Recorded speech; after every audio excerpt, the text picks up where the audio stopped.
They called a code, held the face mask and ambu bag and squeezed the ambu bag on the guy. There were a ton of people in there. It was just gonna be in the way. This is my walk from the parking garage. I go into the emergency room, down some long corridors. It is a maze at this hospital. Don't love that. On my break, here's their not so beautiful break room. My preceptor's charge nurse today, which means I have a different nurse assigned to me, and she's great. I just feel like I click with her. It is overwhelming today. I just feel like I do not know what I'm doing with the patients that I have, but it's just a little less stressful today, I feel like, than normal. I just feel like Jesus said, oh, you need someone different to follow around today? I got you. I'm very thankful for that. Heating up my McDonald's because I didn't plan ahead. So I have breakfast sandwiches for lunch. That's all. Gonna take a break, then get back to work. I don't even know what time it is. Ooh, 1 o'clock.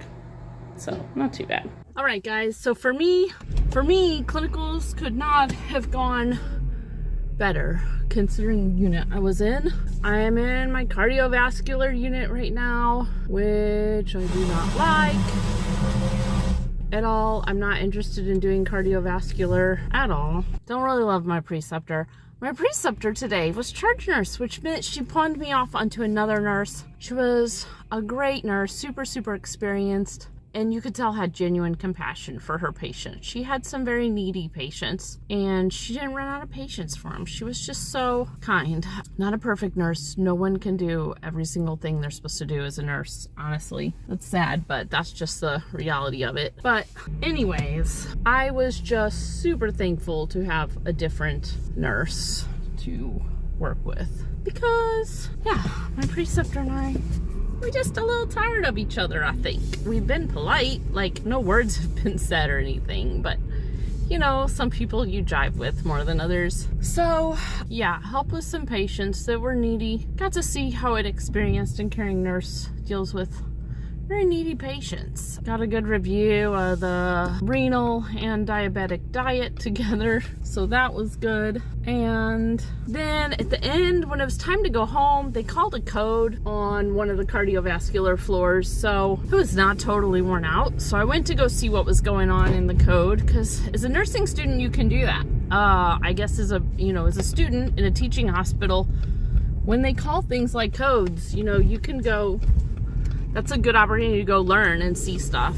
And so they called a code. I went over there. Really, I do not feel like I'm someone that can be super helpful on codes, and I didn't have like a preceptor right next to me to like guide me to be helpful. So the helpful things I did was hand someone gloves and held the face mask and ambu bag and squeezed the ambu bag on the guy while the guy I handed gloves to put on his gloves.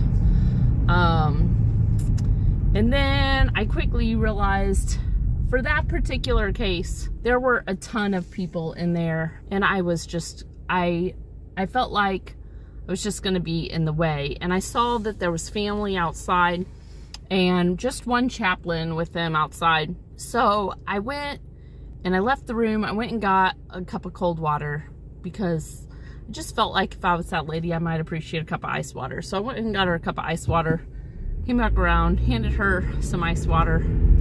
And by the time I got back, there was a nurse over there by the patient too, or by the family too. And the nurse had this job of updating her what was going on in the room because she was outside the room. And I liked that job. She was like, they said they got a pulse now. They have him intubated. Look, they're taking this equipment out of the room, so that's a good sign. It sounds like they're getting ready to move him to the ICU now.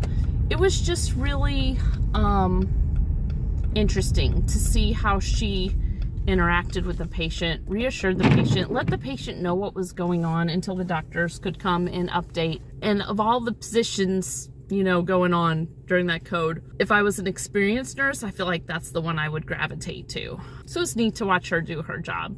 I was telling my preceptor then afterwards, hey, I was able to watch one of the nurses kind of telling what was going on to the patient's family, and I thought her role was really neat, and I was interested in it. And my preceptor's like, oh yeah, she runs away from codes. That's not her thing.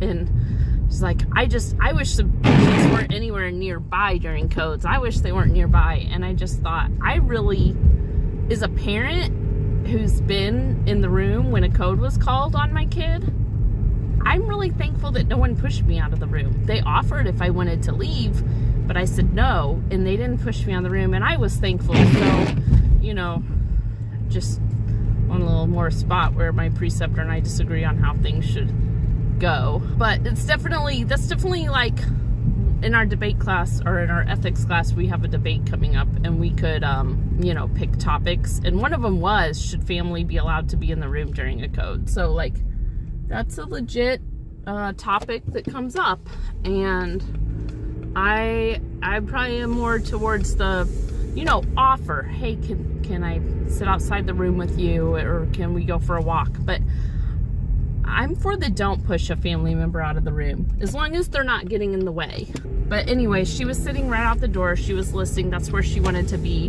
The chaplain respected that she wanted to be there.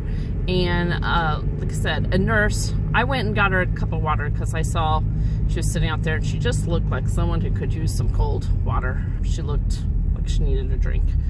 And then, like I said, after I got her water, when I came back, there was a nurse there doing that job. It's just a neat job. That's the kind of job I could see myself doing. But that is it. I was there 13 and a half hours, or 13 hours, which equals 12 and a half hours of clinicals. I need to add up all the hours I've done so far and see how short I can cut my last day. I think I might be able to turn my 12 and a half hour shift into just a 10-hour shift my last day. And I plan on making it as short as I can. But that is all for now, guys. I don't know too much else. Thanks for listening to me ramble.